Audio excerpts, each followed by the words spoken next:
অপরদিকে বলে শয়তান তোর দিকে ঈমান আনলাম, তুই কিন্তু আমার প্রতি বেজার যাস না।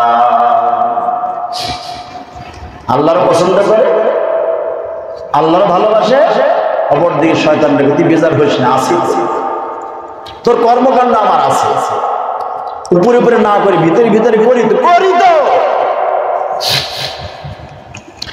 প্রিয় ভাইরা, এই জন্য এই মানুষগুলো আল্লাহর পছন্দ করে, শয়তানকে বেজার না করে। এই মানুষগুলো দুই শ্রেণীর, এটা হলো মানুষ শয়তান এবং জিন শয়তান। এই সমাজের মানুষগুলো আমাদের মধ্যে কম না বেশি? আরো জোরে। অনেক মানুষকে আবার দেখি তাহাজ্জুদ পড়ে, 5 ওয়াক্ত নামাজও পড়ে, তাহাজ্জুদ পড়ে নিজের কপালটারে ঘা বানায় ফেলেছে, নিজের কপালটারে কালো বানায় ফেলেছেন। মসজিদে যেমন আল্লাহর বারে তাসবিহ 36 টিপে টিপে টিপে টিপে ধরে দেবে আল্লাহ আল্লাহ আল্লাহ সুবহানাল্লাহ সুবহানাল্লাহ করে। হুজুর যদি একটু এদিকে ওদিকে উল্টা পাল্টা কথা বলে, হুজুরের পিছনে নামাজ হবে না। আরে শয়তান বাহাদুরি, পাগড়ি মাথায় দাও, তাসবিহ টিপো, আবার সিটারি। এই মানুষগুলো নামাজ পড়ে, কপাল কালো করে, তাহাজ্জুদ পড়ে, কিন্তু এই মানুষদের মধ্যে দ্বিমুখী চরিত্র। আল্লাহ যেমন মানে, শয়তানরা তেমন মানে।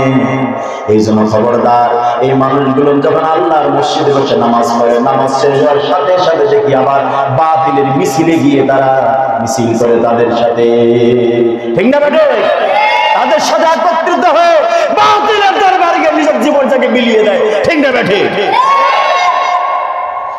আল্লাহ রাব্বুল আলামিন এই জন্য বললেন, আল্লাহর পক্ষ থেকে যে ইসলাম এসেছে, ইসলাম ছাড়া আর অন্য কোন ধর্ম গ্রহণ করা হবে আর জোরে, আর একটু জোরে। এই জন্য আমরা ইসলামে যেন থাকতে পারি, আল্লাহ পাক কবুল করুন। জোরে বলি, আর একটু জোরে, আর একটু জোরে। তাহলে মনে রাখতে হবে, যেই দলে নামাজ আছে, যেই দলে ইসলাম আছে, যেই দলে কোরআন আছে, যেই দলে হাদিস আছে, যেই দলে দাড়ি আছে, সেই দলে টুপি আছে, সেই দলে জীবন গেলেও থাকবো বলি ইনশাআল্লাহ। আর একটু জোরে, আল্লাহ পাক কবুল করে। জোরে বলি, আর জোরে। প্রিয় ভাইরা, এইবার আসেন, আল্লাহ রাব্বুল আলামিন কোরআনুল কারীমে এইবার জানায়া দিলেন, এই মানুষগুলোর ব্যাপারে স্পষ্ট ধারণা দিয়ে দিলেন, যদি আমাদের মধ্যে কেউ থাকে তাহলে পরিবর্তন হবে না,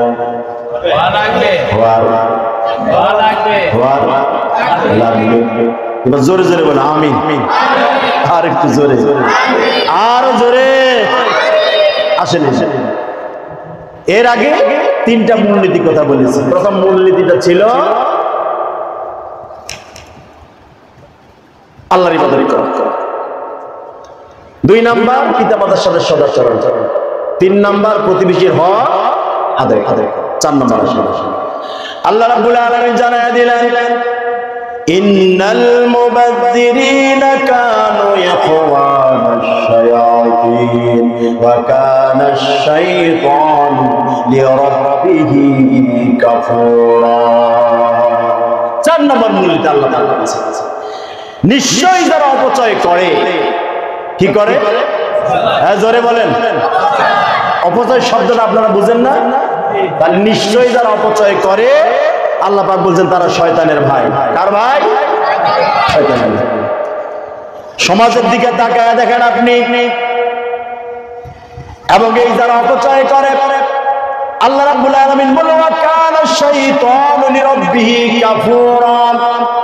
আল্লাহ রাব্বুল আলামিন বললেন, নিশ্চয়ই যারা অপচয় করে, এই অপচয়কারীরা যেমন শয়তানের ভাই, এরা এবার বড় অকৃতজ্ঞ, আল্লাহর শুকরিয়া আদায় করে না, কৃতজ্ঞতা করে না।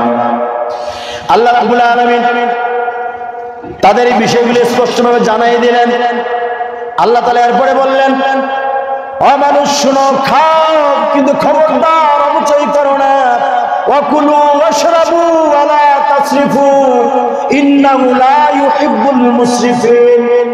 আল্লাহ রাব্বুল আলামিন বলেন, খাও, দাও, ফুর্তি করো, কিন্তু অপচয় করো না। কারণ অপচয় করাটা পৃথিবীতে কেউ পছন্দ করবে না, করে একজন করেন না, তিনি কে?